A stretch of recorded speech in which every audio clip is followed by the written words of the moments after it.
మాఘపురాణం అధ్యాయం 5వ అధ్యాయం ధనవంతుడి యొక్క కుక్క చనిపోయిన తర్వాత దాని గత జన్మ రహస్యాలు తెలియజేస్తూ కర్మ ఫలితాల గురించి కథ చెబుతుంది. ధనవంతుడు తన ప్రియమైన కుక్క మరణించాక దాని ఆత్మకు శాంతి కలుగుతుందా అని ఆందోళన చెందుతాడు. ఋషివాక్కుల ద్వారా కుక్క గత జన్మలో దుర్మార్గుడిగా జీవించి కర్మ ఫలితంగా కుక్కగా పునర్జన్మ పొందిందని, ఇప్పుడు తన కర్మ తీర్చుకొని స్వర్గానికి చేరిందని తెలుసుకుంటాడు. ఈ కథ మన జీవితాలు మన కర్మల చేత నిర్దేశింపబడతాయని, మంచి పనులు మంచి ఫలితాలను, చెడు పనులు చెడు ఫలితాలను ఇస్తాయని గుర్తు చేస్తుంది. కుక్కకు విముక్తి కలుగుట. దిలీప మహారాజా, సుమిత్రుని కథ ఈశ్వరుడు పార్వతీదేవికి చెప్పిన రీతిగా విన్నావు కదా. ఇంకొక కథను పార్వతికి ఈశ్వరుడు ఈ విధంగా చెప్పాను. అదెట్లనగా, మాఘమాసంలో నదీ స్నానములు చేయువారు గొప్ప ధనశాలులగుదురు. వర్తమాన కాలం నందు ఎన్ని కష్టాలు అనుభవిస్తున్నప్పటికీ మాఘమాసం మొదలైన తర్వాత వారి కష్టములు క్రమంగా సమసిపోవును. మాఘశుద్ధ దశమి నాడు నిర్మలమైన మనస్సుతో శ్రీమన్నారాయణుని పూజించిన ఎడల శ్రీహరి కటాక్షమునకు పాత్రులగుదురు. అందులో మాత్రమైనను సంశయం లేదు అని పార్వతీదేవితో శంకరుడు వివరించుచుండగా, పార్వతి, నాథ, శ్రీ లక్ష్మీనారాయణుల వ్రతం చేసినచో మనోవాంఛ ఫలసిద్ధి కలుగుతుందని చెప్పి ఉన్నారు కదా. ఆ వ్రత విధానం ఎలాంటిదో, ఎలాగ ఆచరించవలనో తెలియజేయమని కోరింది. అంత మహేశ్వరుడు పార్వతితో ఇట్లు చెప్పసాగను. మాఘశుద్ధ దశమి నాడు ప్రాతకాలంలో కాలకృత్యములు తీర్చుకొని స్నానం చేసి నది ఒడ్డున కానీ ఇంటి వద్ద కానీ మంటపం నుంచి ఆ మంటపము ఆవు పేడతో అలికి పంచరంగులతో ముగ్గులు పెట్టి మంటపం మధ్య 8 రేకుల పద్మం వేసి అన్ని రకాల పుష్పములు ఫలములు తీసుకువచ్చి లక్ష్మీనారాయణులను మంటపం మధ్య ఉంచి ఆ విగ్రహాలకు గంధము, కర్పూరము, అగరు మొదలగు ద్రవములు పూసి పూజింపవలెను. రాగి చెంబులో నీళ్లు పోసి మామిడి చిగుళ్లను అందులో ఉంచి దానిపై కొబ్బరికాయ పెట్టి కొత్త వస్త్రమునకు దానిని కప్పి లక్ష్మీనారాయణుల ప్రతిమను ప్రతిష్ఠించి పూజించవలెను. ఆ మండపం మధ్యలో సాలగ్రామం నుంచి ఒక సద్బ్రాహ్మణుని ఆహ్వానించి పూజించి వారి చేత ధూపదీప చందనగరు పరిమళ వస్తువుల నుంచి నైవేద్యములు పెట్టవలెను. తర్వాత రాగి పాత్రలో నీరు పోసి అర్ఘ్య ప్రదానం చేయవలెను. అటు తర్వాత సూర్యనారాయణ స్వరూపుడగు శ్రీ రామచంద్ర ప్రభువును మదిలో ధ్యానించవలెను. మాఘమాస స్నానం చేయవారు వారి తల్లిదండ్రులు, బంధుమిత్రుల సమక్షంలో మాఘమాస వ్రతం చేయవలేను. ఒక సద్బ్రాహ్మణునకు బియ్యము, బెల్లము, ఉప్పు, పప్పు, కాయగూరలు, పండ్లు మొదలగునవి ఏకపాత్ర ఎందు ఉంచి కానీ కొత్త గుడ్డలో మూటగట్టి కానీ దానం ఇయ్యవలను. మాఘపురాణమును స్వయంగా పఠించినప్పుడు కానీ లేక వినున్నప్పుడు కానీ చేతిలో అక్షింతలు ఉంచుకొని చివరిలో శ్రీమన్నారాయణను ధ్యానించుకొని కొన్ని అక్షింతలు భగవంతునిపై ఉంచి మరికొన్ని అక్షింతలు తమ తలపై వేసుకొనవలేను. కావున ఓ శాంభవి, మాఘస్నానం చేసి మాఘశుద్ధ దశమి నాడు లక్ష్మీనారాయణుల నిష్ఠతో పూజించిన ఎడల ఎటువంటి మహాపాపములను నశించిపోవును. ఇందులో ఒక ఉదాహరణ కూడా తెలియజేసేదను. సావధానురాలవై వినుము. గౌతమ మహర్షి ఒకనాడు తన శిష్యులతో కూడి తీర్థయాత్రలు చేయుటకై ఉత్తర దిశకు బయలుదేరినాడు. వారు అనేక పుణ్యనదంలో స్నానం చేయుచు ప్రసిద్ధ క్షేత్రములను దర్శించుచు మార్గమందు ఉన్న మునిపుంగులతో ఇష్టాగోష్ఠులు జరుపుకున్నారు. అప్పటికి మాఘమాసం ప్రవేశించుట వలన కృష్ణానదిలో స్నానం చేయవలెనని ఆ ప్రాంతమునకు వచ్చి విడిది చేసిరి.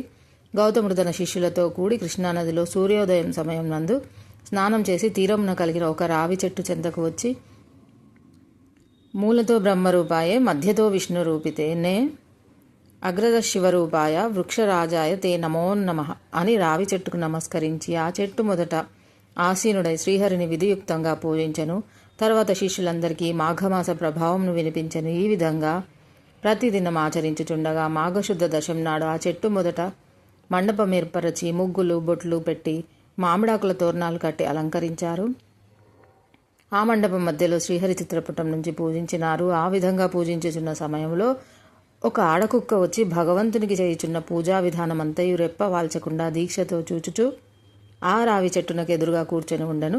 శిష్యులు వారి వద్దనున్న దండంతో దాన్ని బెదిరించిరి. ఆ కుక్క చెట్టు నుంచి లేచి ఉత్తరం వైపు వెళ్ళి మరల తూర్పునకు తిరిగి రావి చెట్టునకు ఎదురుగా కూర్చొని ఉండెను. శిష్యులు వారి వద్దనున్న దండంతో దాన్ని బెదిరించిరి.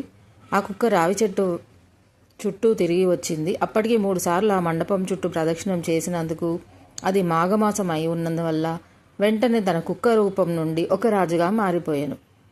ఆ రాజు సకలాభరణాలు ధరించిన వాడై మునుల ఎదుట నిలబడి వారందరికీ నమస్కరించెను.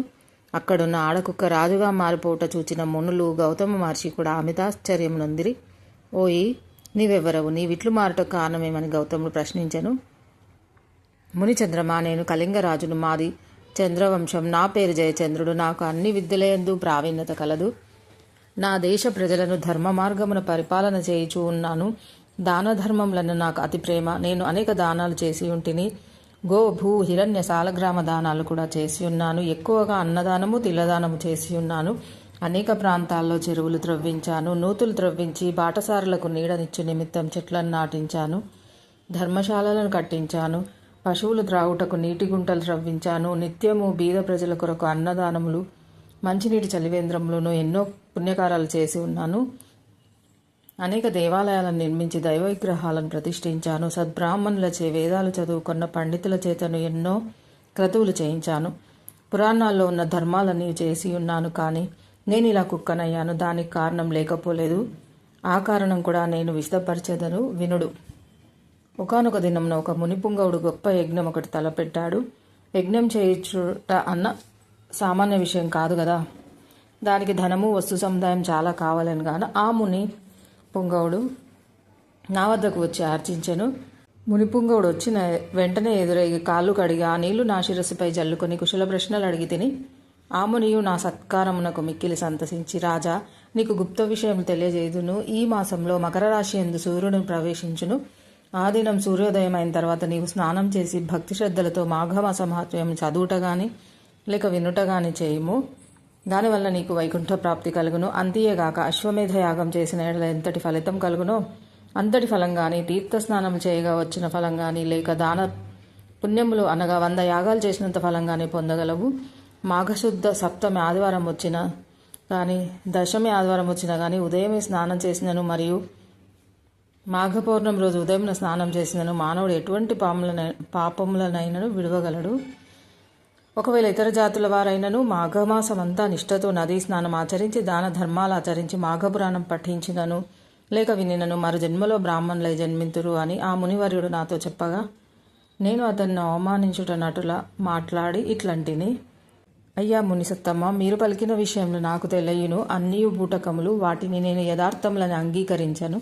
ఏవో అతిశయోక్తులు తప్ప మరొకటి కాదు. కాన నేను ఏ మాఘమాసములు చేయుట కానీ, దానపుణ్యాదులు చేయుట కానీ, పూజా నమస్కారములు ఆచరించుట కానీ చేయను.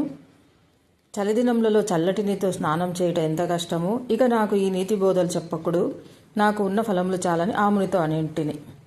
నా మాటలకు మునికి కోపం వచ్చింది. ముఖం చిట్లించుకొని, సరే నేను చెప్పవలసింది చెప్పి తిని, అది నా ధర్మం అని యజ్ఞంకు కావలసిన ధనము తీసుకొనకుండానే వెడలిపోయినాడు. అంతటా నేను ఆ మునిని చేతులు పట్టి బ్రతిమలాడగా ఎట్టకేలకు అంగీకరించి ధనము తీసుకొని పోయెను.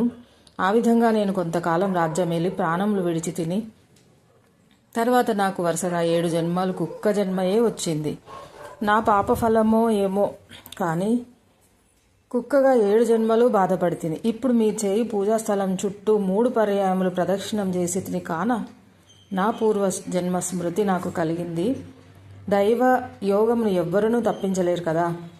ఇటుల కుక్క జన్మలో ఉండగా మరల నాకు పూర్వజన్మ స్మృతి ఎటుల సంక్రమించిందో వివరింపుడని వేడదను అని రాజు పలికెను. ఆ రాజు చెప్పిన వృత్తాంతం విని గౌతముడు ఆశ్చర్యపడి, మాఘమాసమును నీవు చులకనగా చూచుట వలన ఎంతటి విపత్తు వాటిల్లనో అనుభవమే చెప్పుచున్నది. నీ వద్దకు వచ్చిన మునిసత్తముడు ఉత్తముడు. అతడు చెప్పిన విషయములన్నీ యథార్థంలే. నీవు కుక్కవై ఎటుల పవిత్రుడవైనావో ఆ వృత్తాంతమును వివరించదను, సావధానంగా ఆలకింపము. నేను నా శిష్యులతో కృష్ణవేణి తీరమందుండి ఈ మాఘమాసమంతయు కృష్ణానదిలో స్నానములు జపములు చేసి తిరిగి మరొక పుణ్యనదికి పోవుదమని వచ్చియుంటిని. మేమందరం ఈ వృక్షరాజం క్రింద విష్ణు విగ్రహాన్ని పూజించుకొనుచున్నాము. కుక్క రూపంలోనున్న నీవు దారిని పోతూ ఇచ్చట నైవేద్యంను చూచి తినవలెనను ఆశతో పూజా సమీపంలోకి వచ్చి కూర్చుంటివే. అప్పుడు నీవు ఎలాగున్నావో తెలుసా? నీ శరీరంలో బురద మైల తగిలి ఉన్నది. చూచుటకు చాలా అసహ్యంగా ఉన్నావు. పరిశుద్ధులమై భగవంతుని పూజ చేయుచున్న సమయంలో అచ్చటకు జంతువు కానీ పక్షి కానీ వచ్చి ఉన్నా దానిని తరిమి వేయట సహజమే కదా. నీవు అసహ్యంగా ఉన్నందున నా శిష్యులు నిన్ను తపోదండములతో నిన్ను కొట్టబోటచే పారిపోయి నైవేద్యంను తినవలన ఆశతో తిరిగి యథాస్థానంకి వచ్చి కూర్చుంటువి. మరల నా శిష్యులు నిన్ను కొట్టబోటచే పారిపోయి తిరిగి మళ్ళీ వచ్చి ఉన్నావు. అట్లు 3 పర్యాయములు తిరుగుటచే భగవంతుడు నీ రూపమును మార్చి నిజరూపం ప్రసాదించినాడు. అనగా భగవంతుని మండపం చుట్టూ తిరుగుట వలన మాఘమాస ఫలం కలిగి పునర్జన్మ వచ్చిందన్నమాట. ఇక మాఘమాసమంతయు నదిలో స్నానం చేసి భగవంతుని ధ్యానించి పురాణ పఠనం చేసినచో ఎంతటి ఫలం వచ్చునో ఊహించుకొనుము అని చెప్పగా రాజు వినుచుండగా అంతలోనే ఆ రావి చెట్టునకున్న ఒక దొర్ర నుండి ఒక మండూకం బయటకు వచ్చి గౌతమ ఋషి పాదములపై పడి బెకబెకమని అరిచి అటునిటు గెంతుచుండెను.